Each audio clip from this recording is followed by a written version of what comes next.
Hello and welcome to part 2 of Cringemas 2021. In this 3-part series, I am reading some of my older works from anywhere from 5 to 10 years ago. Today I am working on book 2 of the Overlord saga, which is something I wrote in my late teens, so the writing is sure to be very angsty and cringy. Merry Christmas to you. Let's get started. As was the case last time, I'm going to be beginning with the opening paragraph of book 2. Alec's gun swiveled around slowly as he carefully navigated the lobby. His ski mask was feeling a bit tight, but he had to maintain an air of authority in order to keep the hostages in check. He glanced across the room at Shifty, who was wearing the same diamond mask that he had been wearing on the night they'd met about 3 months before that day. A man coughed near Alec and he spun quickly, leveling the gun at the hostage's face. In as threatening a voice as he could muster, he reminded the man to keep quiet unless he wanted his brains splattered all over the bank's nice floor. I think that I learned a lot between book 1 and book 2 in terms of writing an opening paragraph. There is still just some poor writing in this that if I were going to rewrite this, I would go back and change, particularly in some of those first few sentences and the overuse of adverbs in this paragraph in particular, but I set the scene fairly well and established how much time has passed, and that's pretty much what you want to do with the opening paragraph of a second book. So clearly between the first book and the second one, I learned something about writing a story. So not too much to say here other than just some grammatical errors. It wasn't too bad. Skipping ahead though, there is a scene that I really hate that is extremely exposition heavy and kind of pointless. The scene is much longer than what I'm about to read, and the entire scene is just loaded with exposition that is completely unnecessary, so it's really difficult to get through, but this is a really good example of something that I complain about in books that I read now, just showcasing that it's something that authors have to grow out of in order to improve their craft. So get ready for this one. Just wanted to let you know that you're giving the presentation tomorrow. I don't know if I want to trust Christine with it, Shifty informed him. The man crossed over to his side table in Alec's seating area while Alec closed the door. Shifty continued while he poured himself a drink from the carafe on the end table. You'll need to wear your show suit. That's one of the primary reasons why I needed to make sure you got it as soon as possible. So already, and this isn't even all of the excerpts that I have, already we have so much exposition happening. It's never explained why he doesn't trust Christine with it, and I went back and tried to find a reason why, like perhaps she just failed to give a presentation before, or there's something personal for her about it, but there never was. There was never an explanation for why he doesn't trust her with it. This was really just an excuse for me to have the main character give the presentation and create an uncomfortable moment in the story.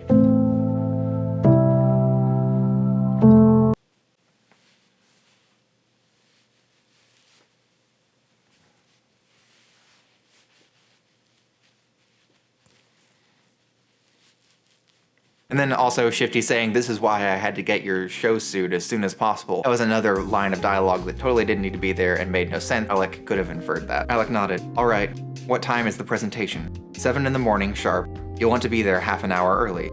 Alec nodded. Again, I said Alec nodded twice in a row there. Alec nodded. "Okay then, why are we giving a presentation again? I just don't see the point in it. Please exposit for me." That's him saying, "You've already told me, but tell me again so that it can be written in the book." It's to keep everyone informed on what's happening and the progress we're making. These presentations do everything from boosting morale to inviting new ideas. You may learn something during yours or during someone else's. It's a good idea to make a presentation before major missions like this one. That whole paragraph was so clunky, I don't even know where to begin, and the exposition, like I said, in this entire scene is just vast and annoying. It is so annoying to get through, and the scene itself goes so much longer than just what I've read here and what I've taken as an excerpt. It's really bad. Then we have the actual presentation and Alec giving the presentation, and this is a scene that is really...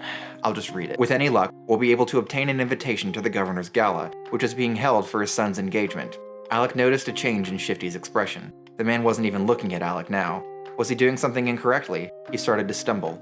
Alec closed his eyes and regained his composure. He couldn't be distracted. He was almost finished with the first portion of his presentation. "If we are not able to receive an invitation, our other option will be to sneak into the gala unnoticed and get close to the governor. Being invited is a preference because it will allow us to avoid suspicion while we work with the governor." Okay. So much like the first book, the second book has a plot that involves trying to infiltrate a place and obtain an object. In the first one, they wanted to obtain a particular mineral from the museum, and in this one, they want to get a meteorite chunk from the governor. So I at least made something that is more fictional. It's a rock that is later referred to as the Demon Stone. Yeah, I know I'm really subtle in these books. Their goal is to really just infiltrate the governor's gala. They're gonna make make some threats to him and all of this. But another thing I want to note here is that Alec notices a change in Shifty's demeanor, and it turns out that Shifty is actually in love with the governor's daughter, who is engaged, and they have a whole history together. And it's a history that the Shadow Alliance knows about, and the Shadow Alliance is still sending him on this mission that he later jeopardizes. Like, the whole thing doesn't make any sense. The entire plot of this unravels. If my organization is as cunning and intelligent as they are supposed to be per my writing, then they should never have allowed Shifty to go on this mission in the first place. And there's so many plot holes here and just bad decisions, and this is the first sign of that. And if Alec is noticing something is wrong, then surely someone else in the organization is going to detect that something is going wrong here. And I'm going to make the plot seem even worse with this next section, in which Alec is talking to someone named Kay about the Demon Stone. Alec knelt down and looked Kay in the eyes, never moving, changing the direction of the pistol. Yeah, I'm copying this word for word. This is what I wrote. Never moving, changing. I just put two words meaning the same thing next to each other, and it doesn't make any sense. That's obviously a typo, but just wanted to leave it in there because it's really awkward to read. Alec knelt down and looked Kay in the eyes, never moving, changing the direction of the pistol. We know how dangerous it is. That's why we want it. If someone else gets it, what do you think they'll do with it? It doesn't matter what you want to do with it, though. It can't be controlled. Something horrible is going to happen regardless of who ends up with the meteor. Kay looked up at Alec and grimaced as she pulled the short bolt from her arm, tossing it aside. I'm an agent that's been assigned to ensure that the meteor never leaves its current location. I've seen what that thing is capable of, and it isn't pretty. The Demon Stone is a ticking time bomb, Alec Marshall. The radius of its explosion could wipe out more than just a portion of the sand floor. It has the potential to wipe entire continents off the map. To cave in our planet, potentially. I keep repeating words throughout this, and this is a problem that I had for several books, where I just kept saying the same thing over and over again, and it gets really annoying to read through. And this is also after I would have done like 1 or 2 rounds of editing before I sent it along to an actual editor, so there's just no excuse for it whatsoever. But one more paragraph in this section. Alex smirked. So you're trying to convince me that the meteor is a doomsday device then? Some kind of natural stone that could be the end of the world? Kay nodded.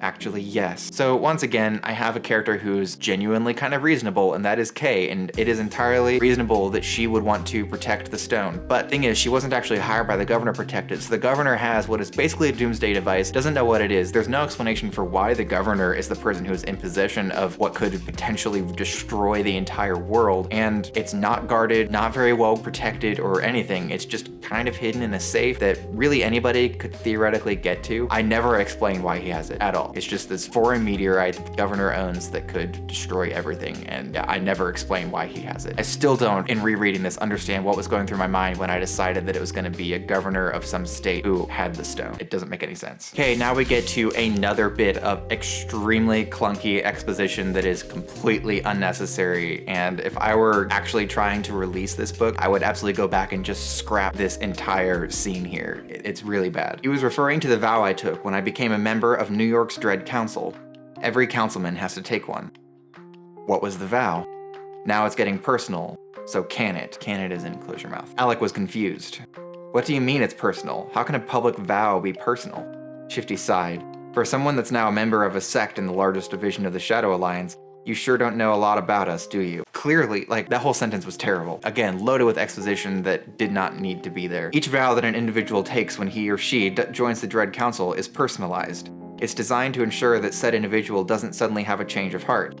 Essentially, the Dread Council determines exactly why it is that you are who you are, then finds a way to ensure that this never changes. It's designed to prevent betrayal. A long series of sentences about what the vow is, and something Alec should have already known anyway about what these vows are. So then Eric Holden would have taken one, Alec said. Yes, he would have. What was his vow? Okay, I don't know if you noticed the glaring problem here as well. This scene started with Alec asking Shifty what his vow was, and Shifty deflected by telling him what vows are, which is not a good deflection. And then Alec completely forgot that he wanted to know what Shifty's vow was, and instead switched it to asking what another character's vow would have been. And Shifty tells him what that vow was, and then the scene is over. Like, Alec never asks again or pries any further asking about what Shifty's vow was, which was the whole point of the scene in the first place, was him asking that question. And then I, as the writer, I guess just forgot that Alec wanted that information, and it never comes up again. The whole scene was really just a way to explain what the personalized vows were, and then I guess just explain what Eric's was. Shifty's vow had nothing to do with it. Now I have a scene in this book where Alec is essentially in a life or death situation and is having to make a split-second decision, and I decided to seize that moment to have Alec have an internal dialogue that lasts a couple of pages, which he would not have in the real world in that scene. And so I